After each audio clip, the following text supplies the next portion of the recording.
सफल है। आज के दौर में पहला क्लास से जो बच्चा इंग्लिश पहले ABCD तक नहीं पढ़ाया जाता था, अब अभी क्या है कि आपका 1 से 10 के माध्यम की शुरुआत आने वाले कल के डेट में आपको ऐसा एक्सेप्ट होगा कि कभी खुद कहेगा कि सफल जो भी किया है चीफ एंड बेस्ट एकदम मामूल हर झारखंडवासी का ये पहला अधिकार कि तमिलनाडु केरल जहाँ भी जाइए एजुकेशन के मामले में वहाँ क्या है और यहाँ क्या है, यहाँ पे हमें नहीं द्वारा जैसा होना जो है चाहिए कि इंग्लिश का प्रचार किया जा रहा है। झारखंड में बहुत ज़्यादा इंग्लिश समस्या।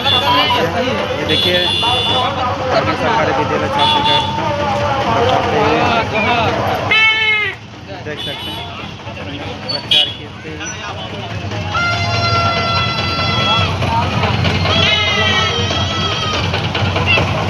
अनुराग देखले